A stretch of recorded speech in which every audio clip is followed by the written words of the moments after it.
ರಾಜ್ಯ ಮಟ್ಟದ ಥ್ರೋಬಾಲ್ ಪಂದ್ಯಾವಳಿಯಲ್ಲಿ ಪ್ರಥಮ ಸ್ಥಾನ ಗಳಿಸಿ ರಾಷ್ಟ್ರ ಮಟ್ಟಕ್ಕೆ ಆಯ್ಕೆಯಾದ ಎಡದೊರೆ ಸರ್ಕಾರಿ ಪ್ರೌಢಶಾಲೆ ಮಕ್ಕಳಿಗೆ ಸೇವಾಶ್ರಯ ಫೌಂಡೇಶನ್ ವತಿಯಿಂದ ಗೌರವಿಸಿ ಸನ್ಮಾನಿಸಲಾಯಿತು.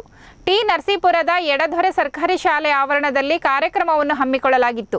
ಈ ಸಂದರ್ಭದಲ್ಲಿ ಮಾತನಾಡಿದ ಫೌಂಡೇಶನ್ ಸಂಸ್ಥಾಪಕ ಆರ್. ಮಣಿಕಂಠರಾಜ್ ಗೌಡ, ಎಡದೊರೆ ಗ್ರಾಮದ ಸರ್ಕಾರಿ ಪ್ರೌಢಶಾಲೆಯ ದೈಹಿಕ ಶಿಕ್ಷಕ ಜಯಪ್ಪ ವಿದ್ಯಾರ್ಥಿಗಳಿಗೆ ಉನ್ನತ ತರಬೇತಿ ನೀಡಿ ಮಕ್ಕಳಿಗೆ ಇಷ್ಟು ದೊಡ್ಡ ಮಟ್ಟದಲ್ಲಿ ಸಾಧನೆ ಮಾಡಲು ಕಾರಣಕರ್ತರಾಗಿದ್ದಾರೆ. ಗುರುಗಳಿಲ್ಲದೆ ಗುರಿ ಮುಟ್ಟಲು ಸಾಧ್ಯವಿಲ್ಲ. ದೈಹಿಕ ಶಿಕ್ಷಕ ಜಯಪ್ಪ ನೀಡಿದ ತರಬೇತಿಯನ್ನು ವಿದ್ಯಾರ್ಥಿಗಳು ಚಾಚು ತಪ್ಪದೆ ಪಾಲಿಸಿ ಥ್ರೋಬಾಲ್ ಕ್ರೀಡೆಯಲ್ಲಿ ಪರಿಣಿತರಾಗಿ ಆಯ್ಕೆಯಾಗಿದ್ದಾರೆ. ಮುಖ್ಯ ಶಿಕ್ಷಕಿ ಪವಿತ್ರ ವಿದ್ಯಾರ್ಥಿಗಳ ಕ್ರೀಡೆಗೆ ಒತ್ತಾಸೆ ನೀಡಿ ವಿದ್ಯಾರ್ಥಿಗಳು ರಾಷ್ಟ್ರ ಮಟ್ಟಕ್ಕೆ ಆಯ್ಕೆಯಾಗಲು ಅವರು ಕಾರಣಕರ್ತರಾಗಿದ್ದಾರೆ ಎಂದರು.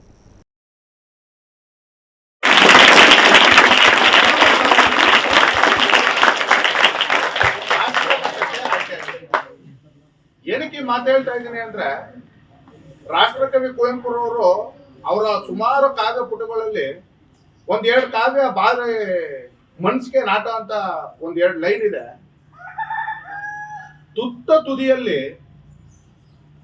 ತುದಿಯಲ್ಲಿ ಮೌನವೇಕೆ, ಇಷ್ಟು ದೊಡ್ಡ ಸಡಗರವೇಕೆ ಅಂತ. ಮತ್ತೆ ರೂಪವಿಲ್ಲದ ಆತ್ಮಕ್ಕೆ ಜಗದ ದೊಡ್ಡ ಕನ್ನಡಿ ಏಕೆ. ಇದಕ್ಕೆ ಏನಪ್ಪ ಇದ್ರ ಅರ್ಥ ಅಂತ ಅಂದ್ರೆ, ಸ್ನೇಹಿತರೆ, ನಾವು ಎಷ್ಟೇ ದೊಡ್ಡವರಾದ್ರೂ ಕೂಡ, ಯಾವುದೇ ಒಂದು ಏನೇ ಮಾಡಿದ್ರು ಕೂಡ ಕೆಲವರಿಗೆ ಅಹಂ ಇರುತ್ತೆ.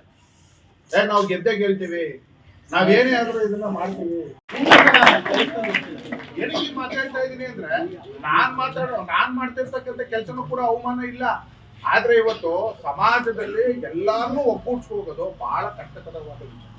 ಅದೇ ನೀವು ಒಂದು ಉನ್ನತ ಶಿಕ್ಷಣದಲ್ಲಿ ಕೂತಿದ್ರೆ, ಈಗ ಮುಖ್ಯ ಶಿಕ್ಷಕರಿದ್ದಾರೆ, IAS ನವರಿದ್ದಾರೆ, KS ನವರಿದ್ದಾರೆ, IPS ನವರಿದ್ದಾರೆ. ಅವ್ರೆಲ್ಲರೂ ಇದ್ದಾಗ ನಾವು ಎಷ್ಟು ಪ್ರೀತಿಯಿಂದ ಹೋಗಿ ಅವ್ರನ್ನ ವೇಟ್ ಮಾಡಿ, ಅವ್ರನ್ನ ಬಾಗಲಾಂತರ ಕಾದು ಅವ್ರನ್ನ ಎಷ್ಟು ಪ್ರೀತಿಯಿಂದ ಸ್ವಾಗತಿಸ್ತೀವಿ, ಅವ್ರನ್ನ ಎಷ್ಟು ಪ್ರೀತಿಯಿಂದ ಗೌರವಿಸ್ತೀವಿ ಅನ್ನೋದು ಎಲ್ಲರೂ ಕೂಡ ನೋಡಿದ್ದಾರೆ ಅಲ್ವಾ?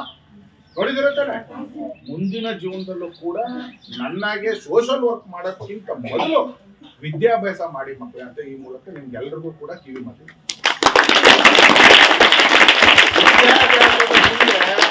ಯಾವುದು ಕೂಡ ಇಲ್ಲ. ಆಮೇಲೆ ವಿಶೇಷವಾಗಿ ಇವಾಗ ರಾಷ್ಟ್ರ ಮಟ್ಟಕ್ಕಾಗಿರ್ತಕ್ಕಂಥ 7 ಜನ ಮಕ್ಕಳು ಏನಿದ್ದಾರೋ ಅವರು ಅದರಲ್ಲಿ ಒಂದು 5 ಜನ 6 ಜನ ಏನೋ 10th ಇರ್ಬೇಕು. ಒಂದು 5 ಜನ 6 ಜನ 10th ಇದ್ದಾರೆ. ಅವ್ರನ್ನ ಮುಂದಿನ ವರ್ಷ ಅವರು ರಾಜ್ಯದಲ್ಲಿ ಯಾವ ಮೂಲೆಯಲ್ಲಿ ಯಾವ ಕಾಲೇಜ್ಗೆ ಸೇರ್ತೆ